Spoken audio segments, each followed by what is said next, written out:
Bismillahirrahmanirrahim. Alhamdulillahilladzi khalaqal mauta wal hayata liyabluwakum ayyukum ahsanu amala wa huwal azizul ghafur. Asyhadu an la ilaha illallah wa asyhadu anna Muhammadan abduhu wa rasuluh. Wa nusalli wa nusallim ala sayyidina Muhammadin wa ala alihi wa sahbihi ajma'in.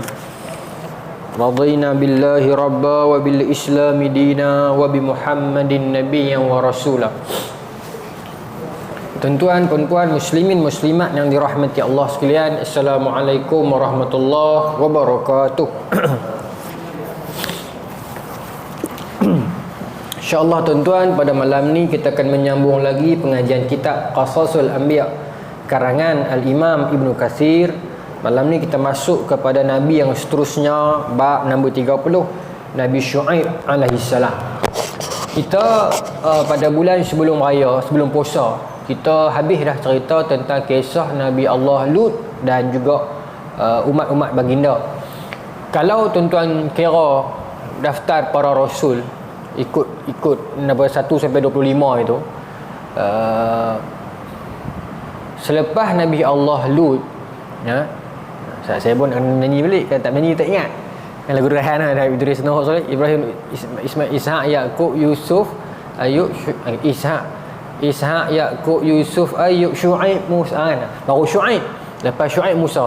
Tetapi dalam buku ni, dalam Qasasul Anbiya Imam Ibn Katsir ni, dia susun lepas Nabi Lut, Nabi Syuaib. Ini bukan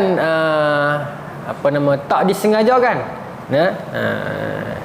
Dia memang disengajakan. Sebab tu saya duk sebut kat tuan selalu dah, bila mana kita seronok belajar dekat surau masjid, pengajian yang berkitab ni, selain kita dapat ilmu, hak penting kalau saya pegang yang tu lah, hak lebih penting kita dapat kenal penulis tu, dia punya manhaj dia, pemikiran dia macam mana.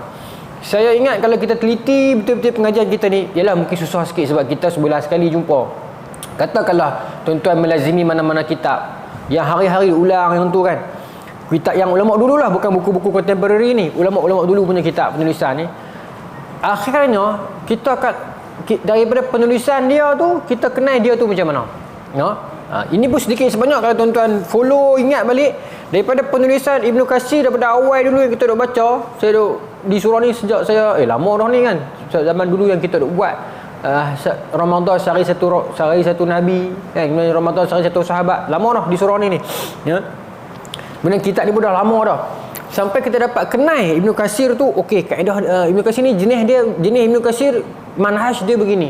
Ibn Katsir kalau tuan-tuan buka dalam tafsir Ibn Katsir, dia lebih syadid, dia lebih keras, dia lebih strict, dia indikator dia tinggi sikit.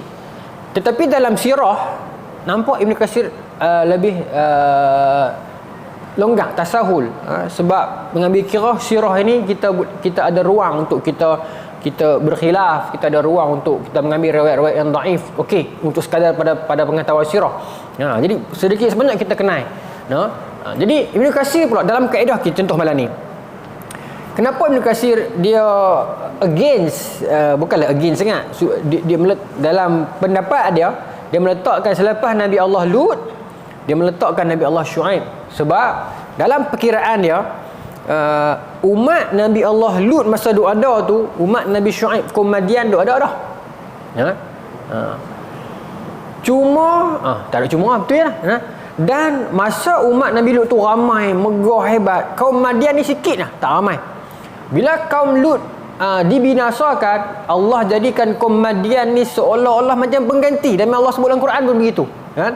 Kalau kamu tak mau beriman, Allah akan datangkan kaum yang lain yang sebagai menggantikan. Maka kaum Madian ni jadi besar, tanaman mereka jadi subur, mereka jadi sihat dan kuat. Maka mereka mula jauh daripada Allah. Jadi kita akan tengok soal lagi, mereka ni tinggal berdekatan. Sebab ada peringatan yang Nabi Syuaib beritahu kat mereka ni, kaum Madian ni. Nabi Syuaib sebut tentang kaum Nabi Lut.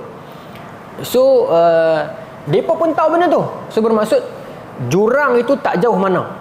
Bahkan dalam ni Ibn Katsir sebut, ada pendapat ulama kata bukan kata tak jauh mana, satu zaman, cuma berbeza tempat. Jadi kesimpulan yang dapat kita tahu, Nabi itu tidaklah diutuskan based on zaman, tetapi based on tempat.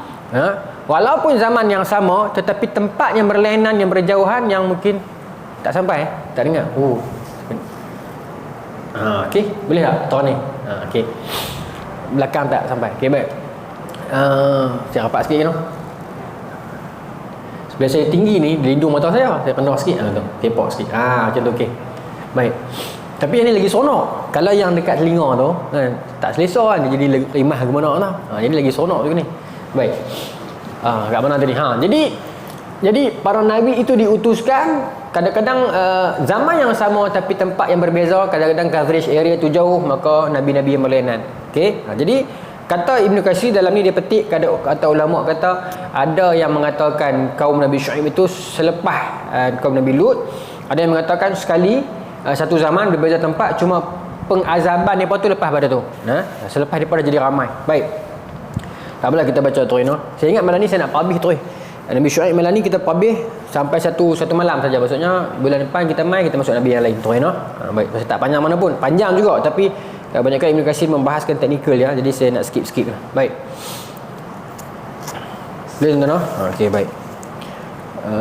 Firman Allah Subhanahu wa taala, a'udzubillahi minasyaitonir rajim, wa in kana ashabul aikah la zalimin fantaqamna minhum wa innahuma labi imamin mubin, yang bermaksud dan sesungguhnya adalah penduduk Aikah itu benar-benar kaum yang zalim, maka kami membinasakan mereka, dan sesungguhnya kedua-dua kota itu benar-benar terletak di jalan umum yang terang. Ini ayat ini merujuk kepada penduduk Aikah ataupun kaum Madian itu, dan juga kaum Nabi Lut, yang mana mereka ni melakukan kejahatan yang sama, iaitu wataqta'us sabil, menghalang orang di jalan raya. Baik. Penduduk Madian merupakan suatu kaum yang tinggal di kota Madian yang terletak di daerah Ma'an, di perbatasan negeri Syria bersebelahan dengan Hijaz, dekat dengan danau kaum Lut. Berhampiran dengan antara Syria dan Jordan, area itu. Penduduk Madian terbangun tidak lama setelah kebinasaan kaum Lut. Terbangun bermaksud bukan baru ada dah. Cuma mereka bertambah jumlah setelah kaum Nabi Lut binasa. Dan itu juga Allah sebut dalam Quran kan. Baik. Baik. Nabi mereka ialah Syuaib bin Mikyal bin Yasjan. Demikian yang dikemukakan oleh Ibnu Ishaq. Ada yang mengatakan namanya adalah Syuaib bin Yasjar bin Lu'ay bin Ya'qub. Ada pula berpendapat Syuaib bin Nuaib bin Ubaid bin Madian bin Ibrahim. Ada yang mengatakan Syuaib bin Ifan bin Madian bin Ibrahim. Ada pula yang mengatakan Syuaib bin Taifur bin Ayqa bin Sabit bin Madian bin Ibrahim. Ada pula yang berpendapat selain daripada hal tersebut. Maknanya banyak pendapat lah. Banyak pendapat. Ada yang mengatakan Madian adalah salah seorang nama. Madian adalah nama anak Nabi Ibrahim. Madian bin Ibrahim. Madian adalah anak Nabi Ibrahim dengan Qaturah. Nombor 3 tu. Tapi pendapat itu fihi qal, ada perbincangan lah. Dia tidak terdapat dalam hadis, tapi dia ada riwayat-riwayat yang lama. Baik. Israeli riwayat. Baik. Ada yang mengatakan, kata Ibnu Asakir, Ibnu Asakir ni ulama pengarang Tarikh Dimash, okey. Mengatakan bahawa ada yang mengatakan bahawa tok neneknya nenek ni tok Nabi Syuaib ialah anak Nabi Lut. Pendapat yang lain pula mengatakan bahawa mak Nabi Syuaib itulah puteri Nabi Lut. Okey. Dia termasuk orang beriman kepada Nabi Ibrahim dan berhijrah bersama dengan Nabi Ibrahim ketika Nabi Ibrahim masuk ke Syria hari tu ni dulu ni. Baik. Wahab bin Munabbih pula mengatakan, Wahab bin Munabbih ulama tabi'in, alim, dia mengatakan Syuaib mulgham termasuk orang-orang yang beriman kepada Nabi Ibrahim ketika Ibrahim dibakar. Kedua-duanya turut sama berhijrah dengan Ibrahim ke Syam. Ibrahim menikahkan kedua-duanya dengan dua puteri Lut alaihissalam. Demikian yang dikemukakan oleh Ibn Qutaybah. Namun pendapat ini masih memerlukan kajian. Kenapa ni? Sebab dia berselisih dengan hadis yang kata fa'amanahu Luta. Lepas mana Nabi Ibrahim keluar daripada api tu, yang beriman kepada Nabi Ibrahim seorang ya, Nabi Lut alaihissalam. Baik. Nabi Syuaib ialah nabi bangsa Arab. Bangsa Arab. Bahasa hadis dalam Sahih Ibn Hibban, Abu Zar Al-Ghifari tanya Rasulullah, ya Rasulullah, Rasul manakah yang Arab? Nabi Rasulullah SAW sebut Nabi Hud, Nabi Saleh, Nabi Syuaib dan Nabi Mu ini. Jadi 4 orang Rasul bangsa Arab. Baik. Sebagai ulama salah menyebutkan bahawa Nabi Syuaib disebut dengan sebutan Qatibul Anbiya, katib, tukang cakap para nabi, kerana kelembutan, kelunakan bahasa, kecantikan bahasa yang digunakan oleh Nabi Syuaib alaihissalam. Jadi digelar Qatibul Anbiya kerana ketinggian dan kebaikan ungkapan kata-katanya dalam menyeru untuk beriman kepada risalah. Baik. Komuniti penduduk Madian ialah orang-orang kafir yang mempunyai kebiasaan merompok di tengah jalan dan menakutkan orang-orang yang dalam perjalanan. Mereka penyembah aikah, iaitu pokok yang dikelilingi ladang-ladang. Cerita dia, sebab tu depa ni disebut dengan ashabul aikah. Aikah ni merujuk kepada satu pokok yang berada di tengah ladang depa. Penduduk Madian ini, depa ni Allah Taala berikan kepada depa bumi lembah, depa ni subur dengan tanaman. Depa tanam apa pun mudah jadi. Tanaman apa pun senang jadi. Kemudian Allah takdirkan dekat ladang mereka tu, di tengah-tengah tu ada satu pohon yang sangat besar, dan rantingnya sangat panjang lebar, dan mereka percaya jadinya tumbuhan mereka tu yang mudahnya boleh jadi apa selama ni tu kerana pokok tu. Pada asalnya mereka percaya dengan keberadaan pokok tu cuma jadi tanda saja, jadi asbab saja. Jangan duk buang pokok ni, pokok ni ada tanda apa-apa. Jadi tak mau pergi buang pokok tu pasal dengan ada pokok tu tanaman ni pun terjaga. Tak syirik lagi ni, tak syirik lagi. Lama kelamaan berganti zaman, mula anak cucu bila ada tokok tambah dan sebagainya, maka mula percaya pokok ni ada keramat. Mula percaya pokok ni ada keramat. Mulalah pergi letak apa-apa, mula pergi minta apa-apa, dan akhirnya zaman berganti zaman mula menyembah pokok tersebut. Tu yang jadi dia. Selalunya tuan-tuan, pensyirikan memang macam tu. Selalunya syirik ni tuan, pensyirikan dia akan berlaku. Tuan-tuan cek balik. Syirik selalunya dia berlaku bermula dengan niat yang baik. Selalu macam tu. Tak pernah lagi orang buat syirik niat dengan niat yang jahat. Tak ada. Selalunya syirik berlaku permulaannya mesti niat dengan baik. Tuan-tuan ingat kisah Nabi Allah Nuh alaihissalam, kaum Nabi Nuh yang peringkat awal, disebutkan dalam Quran, mereka beriman dengan mereka pergi sembah berhala Wadda, Suwa, Yagu, Ya'u, Nasra, 5 berhala pertama dalam dunia. Kelima-lima berhala itu adalah orang-orang soleh. Mereka tu tak salah pun, mereka orang soleh. Mereka meninggal dunia. Kaum Nabi Nuh peringkat awal tu, bukan Nabi Nuh lagi lah, kaum Nabi Nuh peringkat awal tu mula-mula buat surat, buat lukisan. Mereka akhirnya ukir batu, lepas tu pergi buat tugu peringatan, akhirnya pergi letak bunga, akhirnya jadi sembah, akhirnya jadi Tuhan. Begitu juga kita baca sirah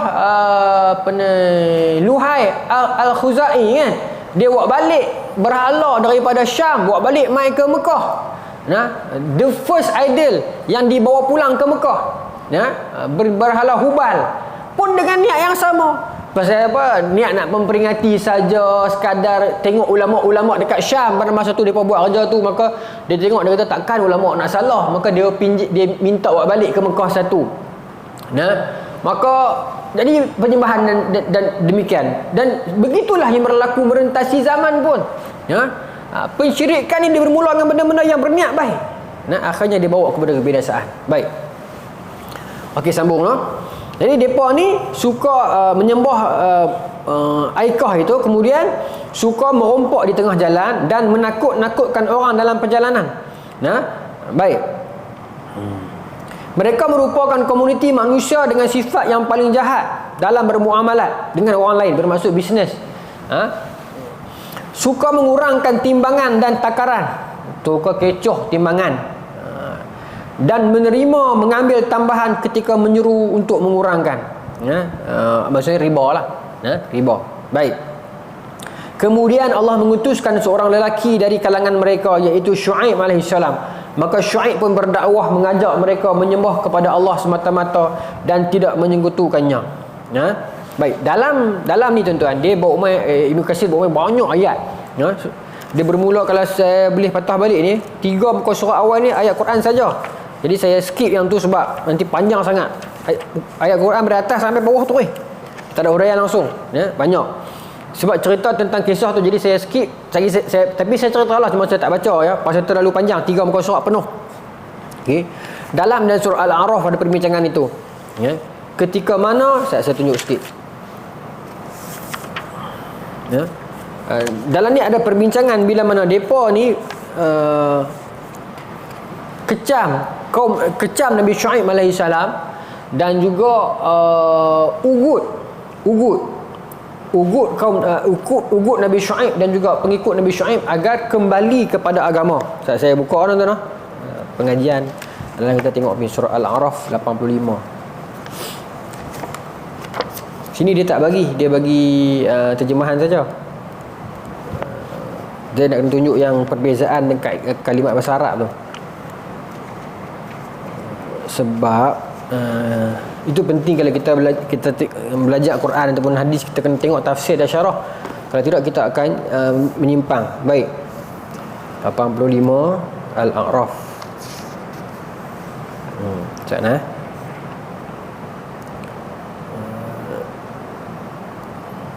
Allah sebut dalam Quran, auzubillahi minasyaitonir rajim, wa ila madyana akhahum syuaiba qala ya qaumi ibudullah ma lakum min ilahin ghairuh. Allah sebut kepada kaum Madian, Allah hantar saudara mereka Nabi Syuaib, dan Nabi Syuaib berkata kepada mereka, qala ya qaum ubudullah ma lakum min ilahin ghairuh. Sembahlah Allah, tidak ada tuhan selain Allah. Ma lakum min ilahin ghairuh ni semua nabi sebut. Tak ada satu pun nabi yang tak menyeru benda ni. Dan punca kebinasaan sesuatu umat ialah kesyirikan. Syirik, wa inna syirka la zulmun azim. Syirik itu kezaliman yang sangat besar. Sebab tu kita ada kebaikan sebanyak mana pun, kalau kita ada syirik, maka setengah ulama kata boleh diampunkan, tapi setengah ulama kata tak diampunkan. Tapi orang yang tak masuk Islam, dia ada dosa syirik, maka perbincangan para ulama tentang apa status depa ni, ya. Kalau mereka baik, maka mereka tetap dalam neraka, kerana neraka itu ialah neraka disebabkan kesyirikan mereka tu. Cuma kualiti, tingkatan siksaan mereka itu berbeza-beza. Antara sebut tu Imam Baihaqi, Imam Suyuti, Isfaraini. Baihaqi juga menyebutkan benda ini, tentang tingkatan hukuman orang kafir dalam neraka tu. Mereka ni syirik, orang kafir, tapi baik. Jadi ke mana? Ada perbincangan itu. Pasal lah dia main jadi macam tu dah. Orang kata walaupun saya macam ni, tapi saya pun berkehendakkan kepada Tuhan. Walaupun saya ni kaum yang macam ni, tapi Allah pun sayang saya juga. Saya nampak risaulah benda tu lah ni. Dia jadi norm dan jadi budaya. Baik. Sikit sambung. Auzubillahi minasyaitonir rajim. Jadi Nabi Syuaib sebut macam tu. Okey.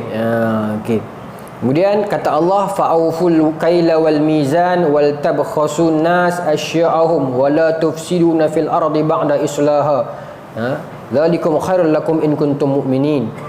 Allah katakan tentang mereka mengurangkan jual beli, mengurangkan timbangan. Saya nak pergi kepada ayat ini. Ayat yang mereka minta Nabi Syuaib dan kaum dia dan pengikut dia untuk berhenti dakwah. Okey. A'udzubillahi minasyaitonir rajim, surat 162.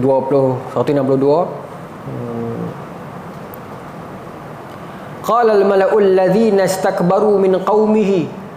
Berkata orang-orang besar. Berkata golongan-golongan elit dalam kalangan kaum Nabi Syuaib itu. Ya, qala al-mala'ul ladzina istakbaru min qaumihi lanukhrijannaka ya Syuaib. Ya, wahai Syuaib, kami akan usir kamu keluar daripada kampung ni, daripada kota ni. Kalau kamu tak berhenti untuk cakap kepada kami suruh sembah Allah, kami akan usir kamu keluar. Wallazina amanu ma'aka, dan orang-orang yang ikut kami akan usir hangpa semua keluar. Kalau tak berhenti duk mai dakwah kami, duk mai bagi tazkirah, duk mai tak berhenti, tak larat dengar, kami tak mau ikut. Kalau hang tak berhenti pada benda ni, hang masih ikut Tuhan Esa, kami akan usir hang keluar. Okey. Ini yang saya nak bincang ni. Au la ta'udunna fi millatina. Pilih, either we chase you out from this kota, sama ada kami usir kamu keluar, okey, ukhruj, Pilih sama ada awak keluar daripada kota ni atau la ta'udunna fi millatina, atau come back to our religion, kembali kepada agama kami.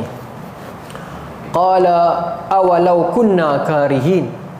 Nabi Syuaib kata, walaupun kami tak suka benda tu.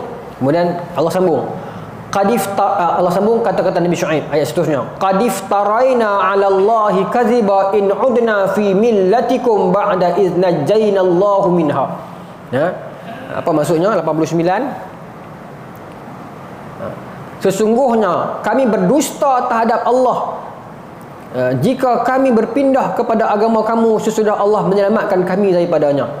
Qad iftaraina 'ala Allahi kadhiba in udna fi millatikum ba'da izna jainallahu minha. Ayat ni tuan-tuan, kalau kita berhenti setakat kaziba tu, dia jadi maksud yang salah.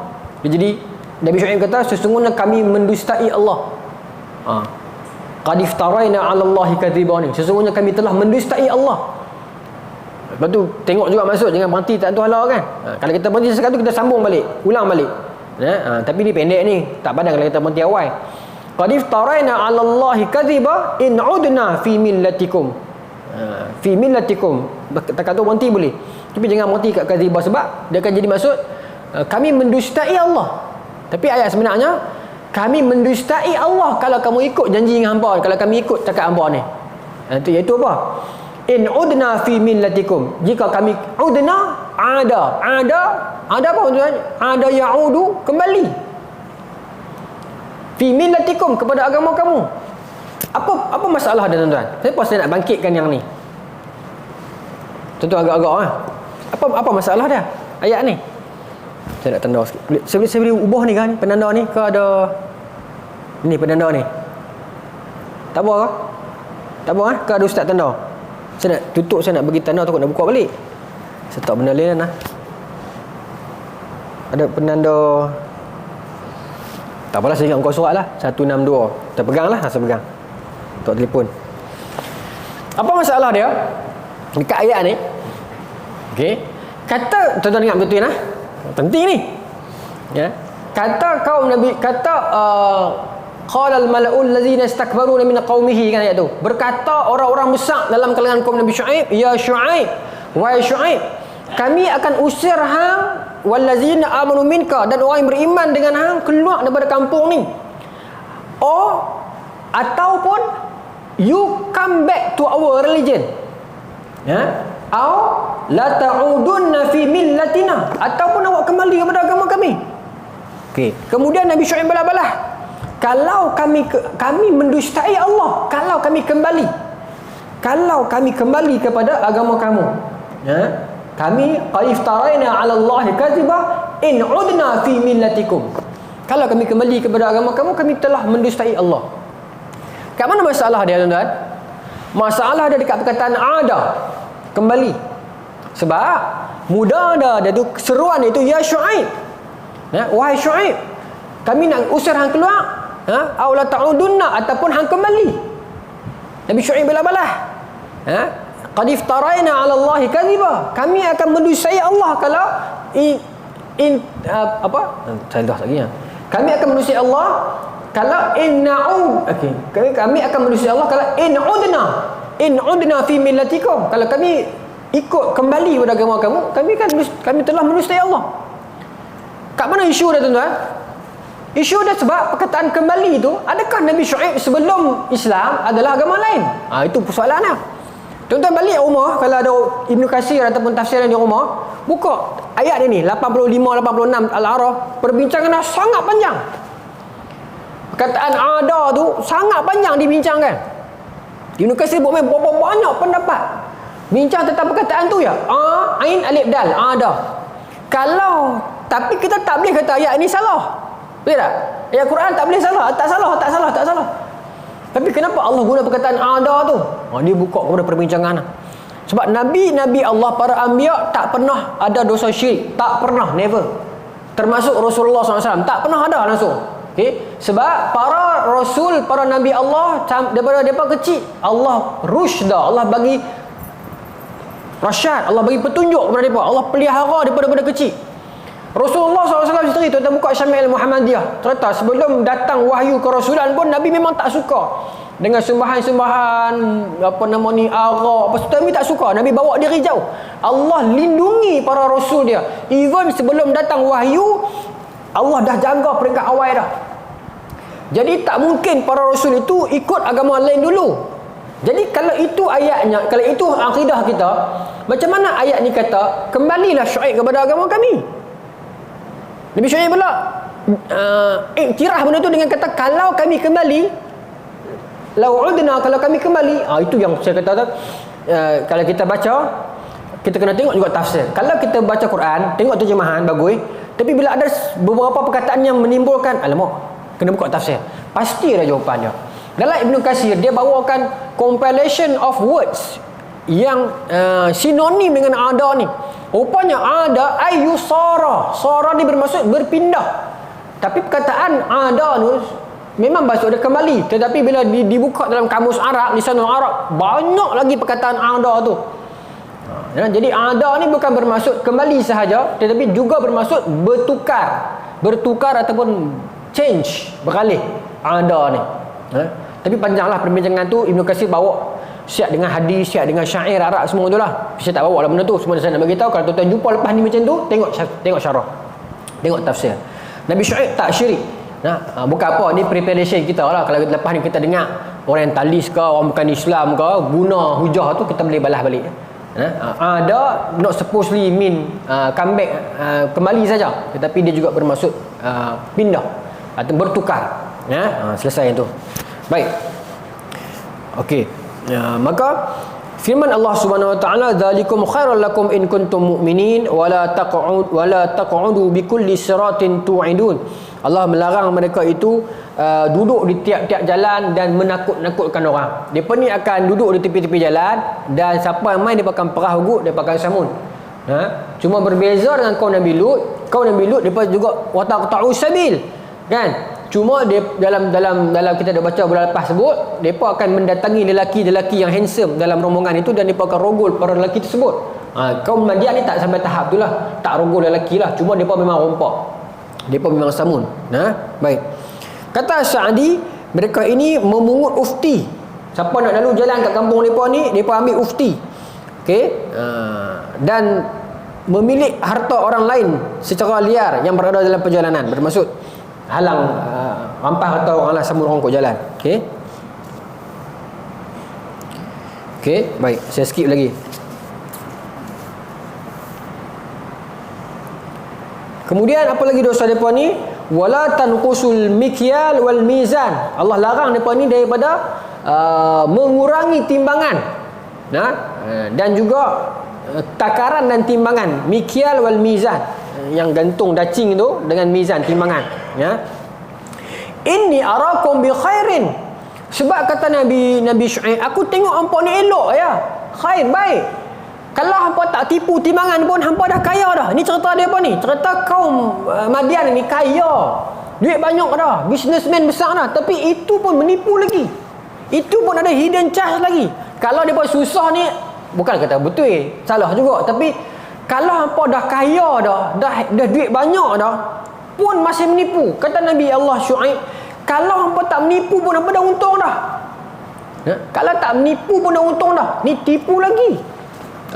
Adalah hadis sahih Muslim yang selalu ulama ustaz-ustaz quote, yang Nabi SAW kata, barang siapa yang menipu laisa minna, kan, bukan dalam kalangan kami.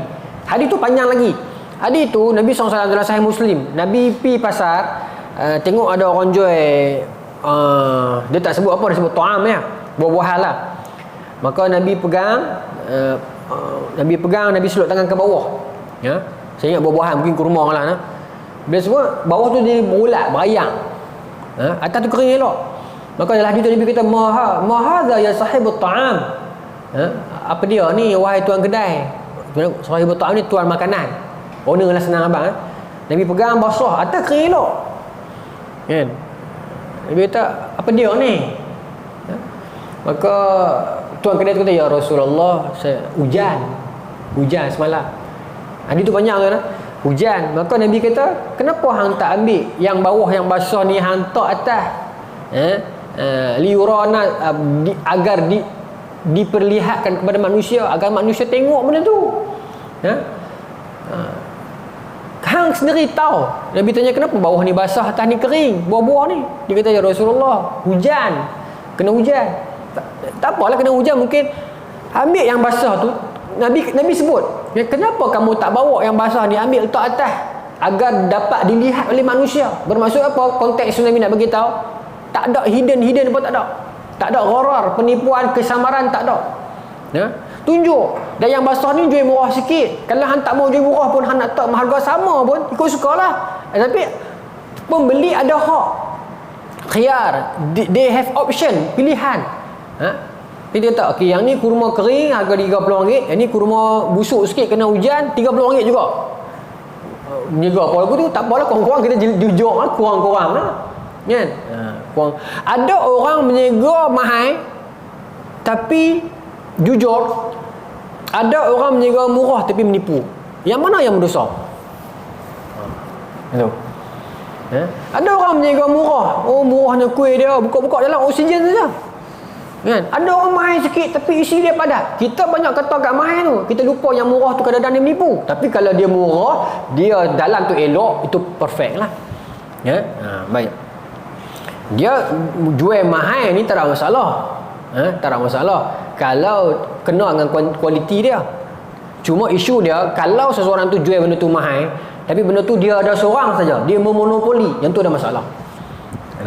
Bila mana sesuatu produk itu memang untuk dia seorang, dia the only pengeluar, ataupun sesuatu servis tu dia seorang saja yang monopoli, dan dia tidak ada saingan, dan dia meletakkan harga yang mahal. Di situ ada perbincangan yang panjang dalam Islam, hukum monopoli itu. Tapi kalau ada persaingan, dia letak mahal dengan kualiti yang dia sediakan, itu lain cerita. Tapi kalau dia letak murah, dia menipu, itu berdosa. Walaupun murah tak jadi pahala sebab dia menipu. Baik. Okey. Jadi dalam hadis Sahih Muslim, Nabi tak bagi. Nabi tak kata hang menipu, Nabi tak kata buang dia. Nabi tak kata buang yang busuk ni tak. Nabi tak, naik yang basah ni tak atas bagi orang tengok juga. Sebab ada orang mungkin dia nak beli yang basah-basah, dia nak balik bagi lembu dia makan. Tak apalah letak atas. Jangan atas kita pamerkan yang elok, yang bawah tu tak elok. Baik. Depan 36 saya nak habis malam ni juga. Saya sambung lagi lah. Baik. Kata Nabi SAW dalam hadis Muslim, penjual dan pembeli ada hak. Ini saya kata, ada hak memilih, khiyarun, selama mereka berdua belum berpisah. Apabila kedua-duanya jujur dan menerangkan barang yang diperjual belikan secara jujur, maka jual beli mereka berdua diberkati. Jika kedua-duanya berbohong dan merahsiakan cacat kekurangannya, maka berkatnya akan lenyap. Ini nama dia gharar, dia menipu, kesamaran, jual beli yang samar. Ini banyak yang akan zaman ni, transaction yang samar. Kita pun tak tahu how that transaction dia berjalan, kita tak tahu. Tapi sebab 2-3 orang kawan kita pakai kepiah, dia main menentang tu, kita pun halai kot. Dia jadi hujah tu. Bahaya. Banyak transaction akhir zaman ni kita pun tak faham. Dia gharar. Dan juga memang jelas, tapi tak tahu nak kata, takut tersebut, tapi tuan tak faham lah. Banyak transaction yang kita tak faham, yang kita pun tengok tak apa nak yakin, tetapi kita akan jadi lemah bila keuntungan dia besar. Kita jadi goyang. Kalau keuntungan dia kecil, yang ni haram ni, haram, memang aku takkan. Tiba-tiba keuntungan dia besar, kita pun mula ada khilaf dah. Ada majlis fatwa negara lain tak? Saya dalam keliling saya pun ada macam tu lah. Saya tengok sendiri, tuan-tuan, kita hari-hari mereka tunjuk kat kita dengan ratus ribu ni kan. Kita ni haram ni, tak boleh. Malaysia dah kata haram, dah Australia kata halal. Tapi dok ni tak boleh dah. Australia kata halal ni bab lain, itu bab dah ustaz. Aku dah sebut nama ni. Dia kata halal. Tuan-tuan, tanggung lah, tak tahu lah. Tanggung lah. Kita tak berbaloi untuk kita nak dapat keuntungan dunia yang sikit. Kalau kita nak tanggung lama di sana, tuan-tuan, dengan azab, tak payahlah. Tak payahlah. Saya minta maaf, tuan-tuan. Tak payahlah. Takutlah, tuan-tuan. Saya minta maaf. Tapi tak payahlah. Kita memang akan diuji tuan-tuan. Kalau benda tu untung besar, kita memang akan diuji. Saya tak kata lah. Tapi selalunya manusia macam tu lah. Tak kata kat orang. Kita bukan dalam macam tu kot. Kalau kena atas kepala kita, kita akan mencari dalil lain. Khilaf kalau ada. Tapi kalau tak kena kat kita, kita senang kan. Tapi yang ni saya sepakat dah ulama. Kita tak boleh. Pasal ni jadi norma. Dekat YouTube tu, budak-budak Melayu Islam yang duk promote tu. Arti-arti Islam yang duk promote benda tu. Tak boleh lah, sudah lah. Kan? Baik. Dok, dia bukan tak boleh, dia boleh. Tapi kalau ada cara dah, ada cara pula dia boleh. Kan? Habis tu tak tahu, tak mau. Baik, saya nak cepat. Saya ringkaskan. Tapi maknanya jual beli penipuan, jual beli yang tak pasti, jual beli ni semua tak boleh Nabi kata. Tak boleh. Tak clear. Okey, baik. Okey, saya nak pergi lagi.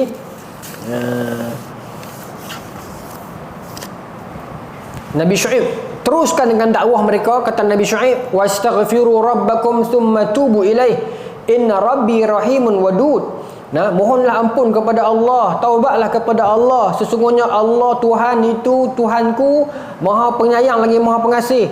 Bagus, Nabi Syuaib dakwah lagi tak berhenti. Depa tak mau dengar. Depa kata pula, wahai Syuaib, dalam Quran depa kata, kami tidak banyak, kami tak faham apa yang kamu kata ni, dan kami melihat kamu ni orang yang lemah. Dalam tafsir kata Ibnu Abbas sebut dari Sauri mengatakan maksud lemah itu ialah buta. Sebab Nabi Syuaib itu ada masalah mata. Dan dia orang dari yang lain cerita tentang kisah Nabi Syuaib peringkat awal matanya buta. Siapa lagi yang begitu? Imam Bukhari. Peringkat awal matanya buta. Kemudian Allah takdirkan celik nampak. Imam A'mash mata dia rabun. Mata dia rabun dan turun sikit. Jadi Allah takdirkan Imam A'mash itu guru besar dalam ilmu hadis. Ibnu Abbas juga di hujung-hujung usia mata sebelah jadi buta. Sampai kuih kering. Pasal susah hati. Lepas tu Allah takdirkan kedua-dua buta, dia seronok. Bukan buta kuih kering susah hati sebab apa? Sebab pasal buta sebelah takut. Dan bila buta dua-dua tak ada masalah. Bukan masalah tak redha dengan buta tu, takut jadi fitnah. Baik. Maka lagi dia berkata kepada Nabi Syuaib, kalau bukan kerana keluarga kamu, nescaya kalau bukan kerana keluarga kamu, keturunan Nabi Syuaib, sudah tentu kami akan merejam kamu. Kalau bukan sebab family yang nama besar sebelum ni jurai keluarga yang besar, kami dah rejam hang lama dah. Okey. Depa urut Nabi Syuaib. Saya nak pergi lagi kepada azab depa tu Saya nak pergi sampai yang azab tu. Saya nak pergi malam ni juga insya-Allah. Pasal lepas pada ni kita nak pergi Nabi Yusuf semua tu panjang. Nabi Yusuf semua tu panjang. Baik. Okey, kita nak pergi kepada perbincangan tentang azab Firman Allah Subhanahu wa taala, fa akhadhahum azabu yaumiz zullah innahu kana azaba yaumin azim. Kata Allah, lalu mereka ditimpa azab pada hari mereka dinaungi awan. Zillah, naungan. Sesungguhnya azab itu adalah azab hari yang besar. Okey. Apa contoh azab apa ni? Baik. Ibnu Katsir kata kaum Nabi Syuaib itu, kaum Madian itu, mereka ditimpakan oleh Allah oleh kepanasan yang bersangatan. Panah yang bersangatan, panah sungguh-sungguh. Ingat lebih daripada kita. Kita ni dah main hujan dah ni Pulau Pinang, alhamdulillah. Ni belah kita ni dah hujan dah. Sebelum ni panah sungguh tuan. Panah sungguh-sungguh. Sampai berkeliling keluar Kementerian Pelajaran kan. Kami pelajar dan cikgu boleh pakai t-shirt. Kemudian kalau panas sangat ada pula. Kalau suhu 37 berlarutan 3 hari turut-turut, adalah kan perbincangan dia tu. Kaedah ada keliling dia tu. Panas. Saya ingat tak pernah lagi kot keluar berkeliling pasal panas saja. Ni dah sampai tahap tu. Menjelang akhir zaman, kita dah akhir zaman dah. Menjelang tingkatan lain pada akhir zaman, kita akan jumpa banyak lagi benda yang kita tak pernah jumpa. Kita akan temui banyak lagi pengalaman baru yang kita tak pernah temui. Kalau kita boleh patah balik ke zaman silam, back to the silam, bukan future, baik kepada zaman dulu, past. Kalau kita boleh balik kepada zaman dulu, jumpa dengan nenek moyang kita yang dah meninggal 50 tahun dulu, kita tanya, Tok percaya tak satu hari nanti yang Kaabah tu orang tak tawaf, masjid orang tak boleh pergi, sebenarnya mana satu dunia tak ada? Dia akan kata apa? Merepek apa, mana boleh.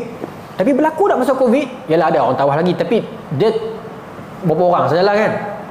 Tapi sebenarnya orang tak pergi satu dunia. Dia akan kata, takkan sampai tak ada. Tapi berlaku tak pada zaman kita? Berlaku. Jadi itulah yang akan anak-anak cucu kita hadapi bagi 10 tahun, 20 tahun. Yang kalau kita ada pada masa tu, kita akan kata, betul ke? Tapi tak mustahil berlaku. Ya? Sekarang ni dah banyak benda-benda baru dah. Perkeliling baru tentang panas sangat. Banyak benda ni. Kemudian cerita tentang Jakarta yang makin rendah. Cerita tentang Pulau Pinang, kalau naik air nanti juru akan tenggelam dulu. Itu bukan perbincangan kosong, kan? Itu perbincangan yang ada dalil dia. Boleh.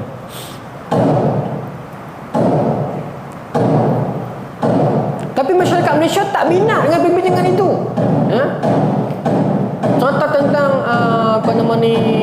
EOD, Earth Overshoot Day, hari yang bumi itu hilang habis sumber makan dia. EOD dibincang dalam peringkat dunia, dibincang dalam pentah-pentah antarabangsa. Sekarang dibincangkan tentang negara-negara yang berlaku kebuluran, peningkatan persentage kebuluran selepas COVID dengan sekarang, right after lepas COVID dengan sekarang ni yang baru dibuat semula oleh United Nations ni, peningkatan dia 2,5 kali ganda daripada sebelumnya, punya tinggi kadar kebuluran. Negara macam Chad, macam Sudan, tinggi sangat sampai 2,5 kali ganda lebih tahap ketinggian kebuluran. Dan negara-negara yang tidak menyediakan food security, yang tidak ada sumber makanan, tuan-tuan, antara sebab keruntuhan Melaka 15-11 juga, kerana tidak ada food security, banyak ambil daripada luar. Bila dikepung lama, mereka tak ada secure untuk makanan dalaman, tak ada. Tak ada. Malaysia juga kena fikir benda tu. Tapi orang kita tak suka cakap benda tu. Kita lagi seronok nak bincang tentang Syamsul Yusof baik lagi dengan bini dia, kan? Dia bincang itu. Sajak balik lagi Australia, kan? Cukup lagi numbers yang tu. Jadi masyarakat dia jadi macam tu sekarang. Pertama, artis cerai kahwin, kalau perempuan suka sembang bab tu. Siti Sarah, Syamsul, mana apa lagi tak tahulah dia cerai apa semua ni. Kalau orang lelaki apa? Politik. Kita banyak macam tu, tuan-tuan. Susah hati kadang-kadang. Sudahlah, adalah koma sama ni, politik sampai tak ada koma ni. Sudahlah. Esok pilihan raya gaduh balik. Dia tak payahlah. Tahu. Jadi beletia. Tapi kata Ibnu Katsir, dia pun kena panah yang bersangatan. Boleh, tuan-tuan? Dah lah panah. Ni kita kena macam lebih kurang, kita sampai tahap ni lah. Tuan-tuan, Allah uji mereka dengan kepanasan yang sangat, dan Allah menutup pintu angin ataupun menghentikan hembusan angin. Panah dah lah panah, angin tak ada. Ui, panah kering tu, tuan-tuan. Kita pernah rasa kadang-kadang kan, dia main sekali-sekala kan. Ui, tak boleh tahan tu. Panah dan tidak ada hembusan angin. Tuan-tuan ingat tak dalam surah ni kita bincang zaman Nabi Hud dulu, kisah Nabi Hud dulu. Ada Ibnu Katsir bawa cerita tentang riwayat yang dalam dunia ni ada pintu-pintu angin. Cahaya kita tahu matahari, hujan kita tahu awan, tapi angin, ada perbincangan tu. Itu kalau tuan ingat balik, buka balik sebelum ni punya rakaman. Mungkin yang ni lah kot. Allah menghentikan angin selama 7 hari. Saat itu air menjadi tidak berguna. Air ada tapi tak guna. Tak tahu lah maksudnya macam mana. Naungan tidak lagi boleh melindungi mereka dari sengatan yang sangat panas. Lalu mereka lari berhamburan meninggalkan tempat tinggal mereka menuju ke kawasan bukit. Kerana di atas bukit tu dia nampak satu gumpalan awan. Tu kata zillah tu. Fa akhadhahum azabu yaumi zillah. Hari yang mereka dinaungi. Naungan tu dia nampak tu. Dia nampak, alamak, atas bukit tu ada naungan yang sangat besar. Lagu pokok hujan. Jom kita pergi ramai-ramai duduk atas tu. Punya panah mereka, tuan-tuan, sampai duduk dalam rumah pun tak boleh panah, duduk bawah pokok pun tak boleh panah. Selama ini mereka duduk berbangga dengan naungan aikah mereka tu, pokok besar dia duduk lindung mereka tu. Pokok dia pun tak boleh lindung mereka. Maka akhirnya mereka tak tahan duduk di rumah, mereka lari atas bukit. Pasal atas bukit mereka nampak satu awan yang besar, zillah. Baik. Mereka pun berhamburan meninggalkan tempat tinggal mereka dan menuju ke kawasan tersebut. Naik bukit pergi duduk kat bawah awan tu dengan harapan dapatlah teduhan. Baik. Mereka pun berkumpul di bawah awan dengan maksud untuk mendapatkan naungan di bawahnya. Ketika mereka semua berkumpul, berdesak-desak di bawah awan, tiba-tiba Allah mengirimkan batu-batu yang sangat keras dan panas membidik mereka. Gumpalan pekat di atas mereka yang mereka sangka sebagai awan itu ternyata merupakan azab yang telah ditetapkan untuk menghancurkan mereka. Lemparan batu api dari atas diiringi dengan hentakan suara yang bergegar, sayhah, gegaran. Bumi pun menjadi goncang-gancing. Dengan amat dahsyatnya, nyawa-nyawa pun melayang terlepas dari badan dan tertinggallah mayat-mayat bergelimpangan. Tuan-tuan, Allah tak perlu buat azab baik kat kita. Allah boleh buat kita lari pergi kat azab. Ironinya, mereka sangka benda itu penyelamat kepada mereka, tetapi benda itu ialah azab kepada mereka sebenarnya. Banyak benda yang kita sangka kita gunakan benda itu sebagai penawar, rupanya benda itu jadi racun kepada kita sebenarnya. Ya.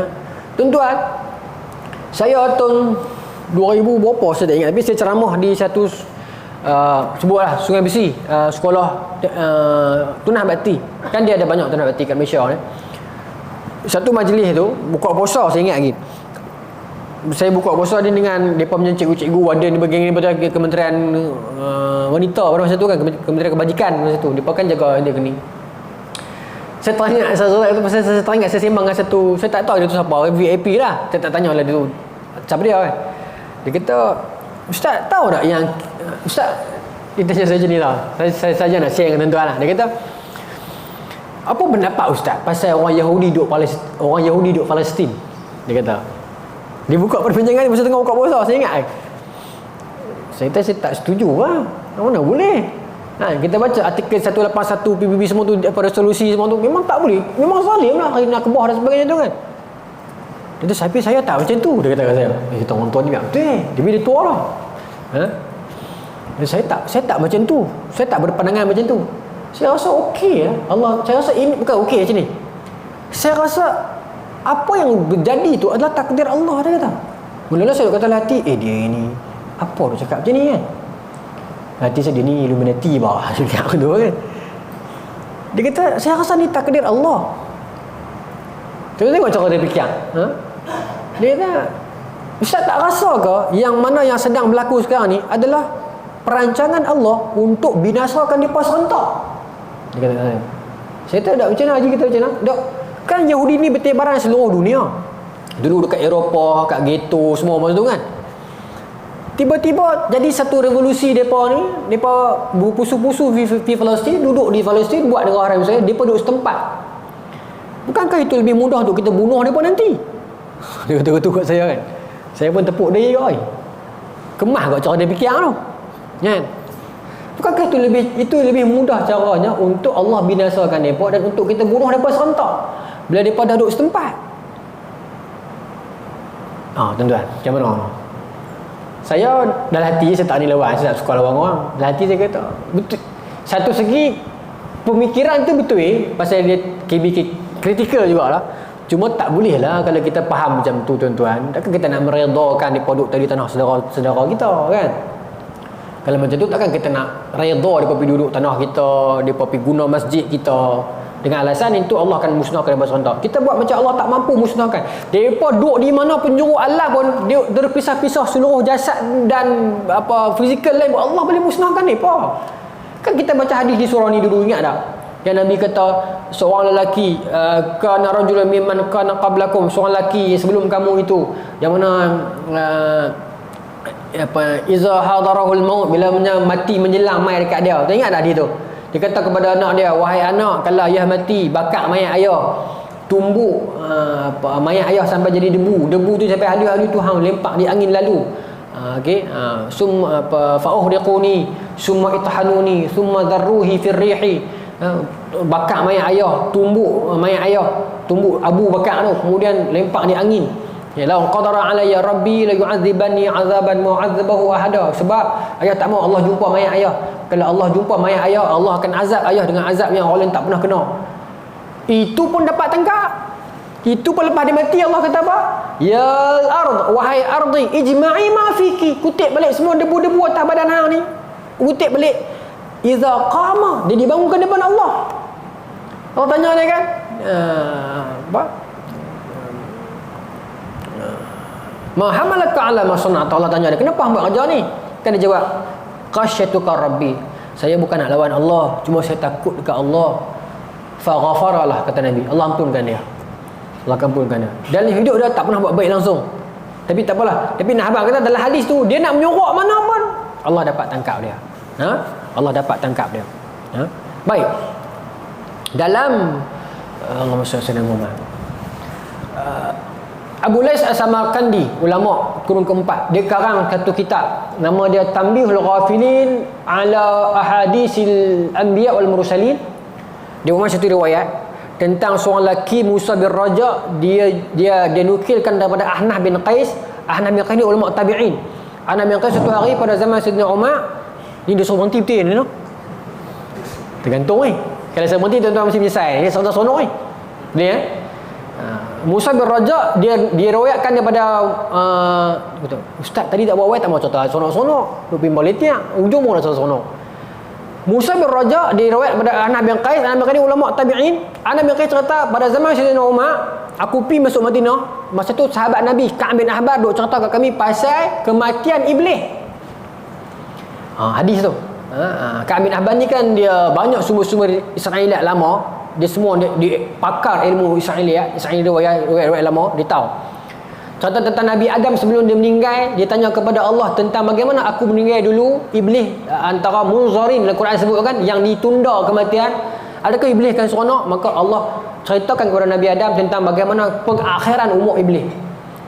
Yang masa tiup cerita yang sama, cerita ni, tapi saya bak jelas kat tuan-tuan cerita ni sanad dia terputus. Sebab Musa bin Raja ni, dia dengan Ahnaf bin Qais lari dekat 1 tahun. Sama ada dia nak kata dia mu'dhal, kalau mu'dhal ni dia dua tabaqat hilang, tapi ni jauh sangat ni. Mungkin dia temui ambil pada orang lain, tapi ala kulli hal sanad tu terputus. Jadi dia jadi lemah lah, jadi dhaif lah.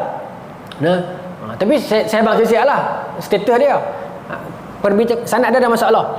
Tapi kisah dia tu lebih kurang cerita yang sama. Imam Suyuti sebut di dalam Daqi'ul Akhbar fi zikrin jannati wan nar. Imam Suyuti sebut kisah yang lebih kurang iaitu kisah kematian iblis, iaitu iblis adalah golongan yang ditunda sampai ke era hujung. Pada tiupan sangkakala pertama tu, lepas harus sepakat mati habis semua dah, tinggal malaikat-malaikat yang besar, dan iblis masa tu masih ada. Masa itulah Allah telah memberikan kepada malaikat Israel kekuatan 7 petala langit, 7 petala bumi, kemarahan 7 petala langit, 7 petala bumi untuk nak cabut nyawa iblis. Dalam riwayat tu panjang lah. Iblis lari ke timur, malaikat Israel duduk dah. Lari ke barat, malaikat Israel duduk dah. Dan dia lari ke kubur Nabi Adam. Tapi hadis tu saya sebut tadi, riwayat dia tu ada perbincangan. Saya tak mahu lagi orang kata saya duk main cerita pelimpah lara pula. Saya beritahu saya siap. Memang ada perbincangan tentang sanad tu, pasal dia terputus sanad. Saya bang saya siap. Tapi cerita tu ada. Imam Suyuti juga sebut cerita tu. Abu Lais As-Samarkandi juga riwayatkan cerita tu, hadis tersebut. Jadi tapi ada perbincangan. Okey. Sekadar nak ambil cerita boleh lah, jangan pegang terus. Salah pun tidak, betul pun tidak, tapi dia lemah. Jadi sampai sujud di kubur Nabi Adam minta maaf. Akhirnya dia cabut nyawa dia. Tapi masa Allah kumpulkan ke semua kesakitan dulu dan akan datang, disebutkan dikumpulkan pada dia itu sakaratul maut, kesakitan pertama dan terakhir. Maksudnya saya tak tahu maksud kesakitan yang sangat besar lah.